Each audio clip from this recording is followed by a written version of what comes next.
सभी साथियों को गुड मॉर्निंग। आज हम फिर कुछ सीटेट के इम्पोर्टेंट क्वेश्चन लेकर के आए हैं। तो यहाँ पर हमारा पहला क्वेश्चन है, which one of the following is the best approximation of 9.2 cross 4.9 cross 3.1 upon 5.06 cross 2.84। सबसे उत्तम सन्निकट कौन सा है? मतलब ये जो दिया हुआ है इसमें हमें लिखना है, ये राउंड फिगर में लिखना है, तो राउंड फिगर में लिखते हैं। यहाँ पर जो है 9.2 क्रॉस 4.9 क्रॉस 3.1 अपॉन 5.06 क्रॉस 2.84 ये दिया है। तो 9.2 पॉइंट के बाद में 5 से कम है ये, तो इसको हम 9 लिख लेते हैं। और यहाँ पे है 4.9, तो ये पॉइंट के बाद जो है 5 से ज़्यादा है, तो यहाँ पे हम एक बढ़ा लेंगे और ये हो जाएगा 5। और ये 3.1 है, 3.1 मतलब कि ये 5 से कम है, पॉइंट के बाद 5 से कम है, तो ये 3 रह जाएगा और नीचे हो जाएगा हमारा 5.06। तो यहाँ तो 0 ही है, तो इसको हम 5 ले लेते हैं और ये 2.84, तो ये हमारा 3 हो जाएगा। तो यहाँ पे हमारा हुआ है 9 क्रॉस 5 क्रॉस 3 5 क्रॉस 3। ठीक है भाई, तो ये हमारा है ये सी आंसर, तो सी आंसर इज राइट। ठीक, अब इसके बाद भाई यहाँ पे एक क्वेश्चन है, which of the following groups of number has least prime numbers. निम्नलिखित में से किस संख्याओं के समूह में सबसे कम अभाज्य संख्या है? लीस्ट पता करनी है, तो ये हमारे ऑप्शन है, इसमें पता करनी है। तो हम 20 से 40 ले लेते हैं। 20 से 40 के बीच में कौन कौन सी आएंगी भाई?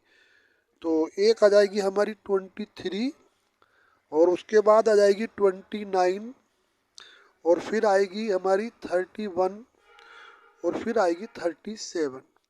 ये आ गई है 20 से 40 के बीच में। ठीक, अब आते हैं 30 से। 30 से करते हैं स्टार्ट हम। तो 30 के बाद में आएगा 31, 31 में आएगा फिर 37, 37 के बाद में आएगा 41, 41 के बाद में आएगा 43, और 43 के बाद में आएगा 47। इसके अंदर आइए, अब हम 40 से 60 के बीच में करते हैं। यहाँ पे 50 होना चाहिए भाई। चलो 40 से 60 के बीच में करते हैं हम। ठीक, तो ये हुआ 41, 41 के बाद में 43, 43 के बाद में 47, और 47 के बाद में 53, और 53 के बाद में 57। या अच्छा 60 से 80 के बीच में करते हैं हम।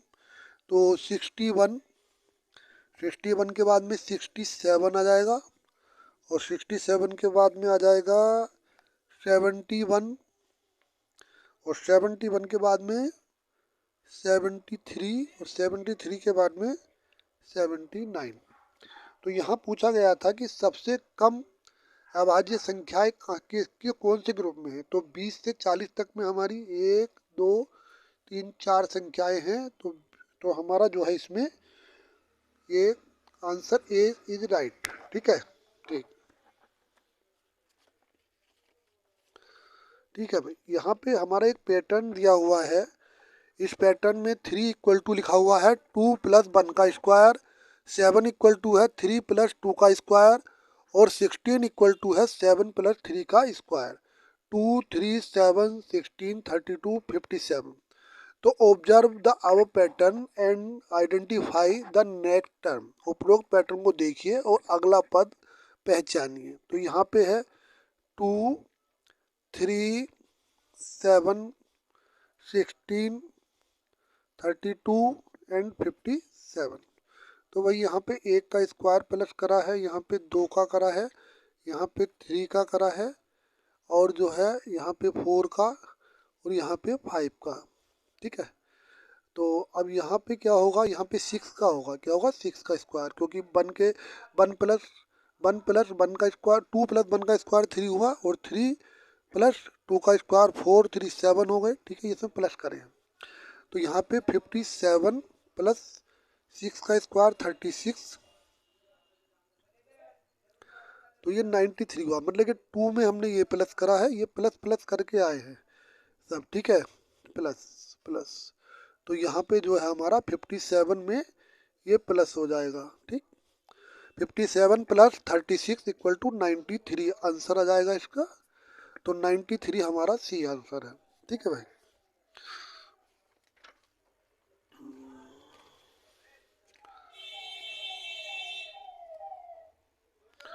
अब जो है यहाँ पे हम चलते हैं।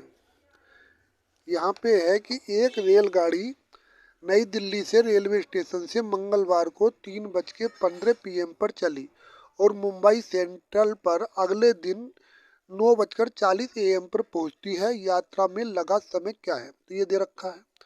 तो भाई वो दोपहर के बाद 3:15 में चलती है, तो रात्रि 12 बजे तक का समय निकाल लेते हैं हम, ठीक है। तो 12 बजे रात है ना ये, और यहाँ से हम 3:15 माइनस कर लेते हैं, तो यहाँ से हमारा जो होगा 60 की कैरी हो जाती है 60, तो ये हमारा हो जाएगा 45, और यहाँ से हुआ 11 घंटा, और ये हो गया। अब इसके बाद अगली यहाँ से रात के बाद में जो फिर बुधवार आ जाएगा। बुधवार बुधवार में जो है हम 9:40 पे पहुँचते हैं, 5 और 8 और 9:40 पे पहुँचते हैं हम इसमें। तो भैया नहीं, ये गलत हो गया मेरा, यहाँ पे 8 आएगा। क्या आएगा? 8, क्योंकि ये 8 आएगा, क्योंकि ऐसे ही कैरी ले लिया तो यहाँ पे 60 हो गए थे ये। तो यहाँ पे 11 में 3 गए 8, तो यहाँ पे ये हमने लिया, तो ये हमारे हुआ, इसको फिर प्लस कर लिया तो 85, और ये हो गया हमारा 17।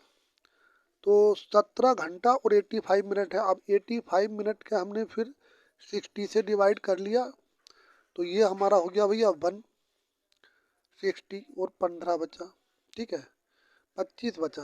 कितना बचा? 25, और एक कैरी, एक ये घंटा इधर जुड़ जाएगा, तो ये हो जाएगा 18 घंटे और 25 मिनट।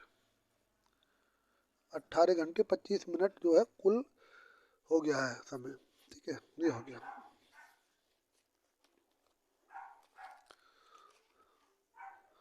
अब यहाँ पे जो है हमें दिया हुआ है कि एक स्थान ए से बी तक की दूरी एक मानचित्र पर 8.7 सेंटीमीटर है। यदि मानचित्र पर 1.5 सेंटीमीटर की दूरी 2 किलोमीटर के बराबर है, तो दोनों स्थानों के बीच की दूरी मीटर में पता करनी है।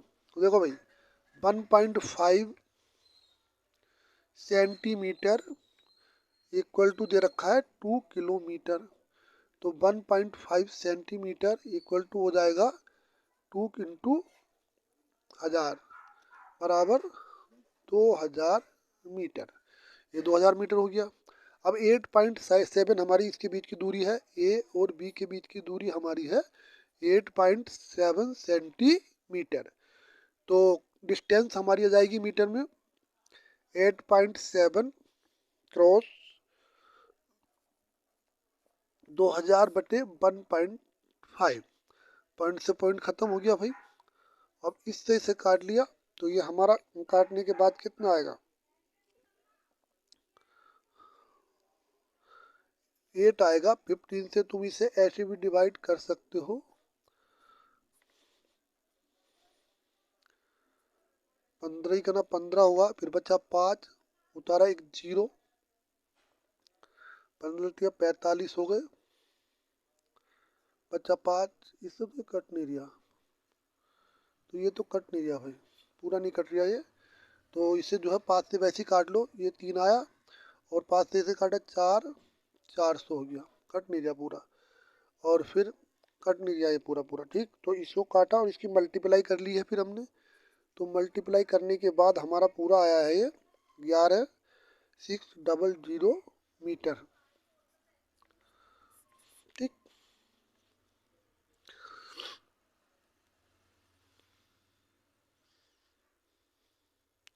3 से इसे काट दो, 3 दूनी 6, बचा कितना? 2, 3 दूनी 27, इसकी इसमें गुणा कर ली। 9 चौक 36 का 6 हासिल लगे 3, और 4 दूनी 8, 3 11, ठीक है। ये करना है, ये नहीं करना तुम्हें, ये गलत है। तो आंसर हो गया सी।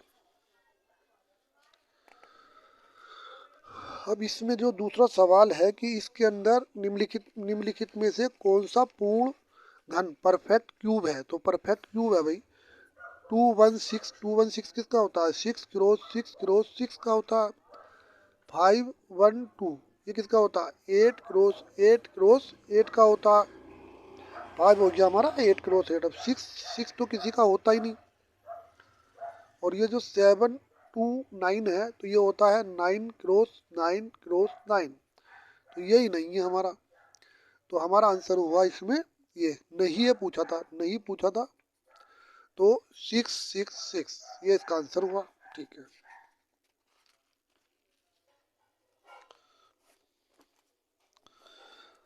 अब यहाँ पे जो है एक सवाल दिया हुआ है कि गौरव ने स्टेशन ए से बी तक की दूरी 20 किलोमीटर और 237 मीटर तय की। फिर बी से सी स्टेशन की दूरी 32 किलोमीटर और फिर 355 मीटर दूरी तय की। इसके बाद उसने सी से डी तक की दूरी 43 किलोमीटर 558 मीटर दूरी तय की। गौरव द्वारा तय की गई कुल दूरी पता करनी। सबका प्लस करना भाई, तो सबका प्लस कर लो, इसका आंसर आ जाएगा। तो पहली हमारी है 20 और ये, तो इसको मीटर में बना लेते हैं। तो पहली दूरी हो गई है 20, 3, 2, 3, 7, ठीक है, इतने मीटर हुई है। क्या हुई है, मीटर।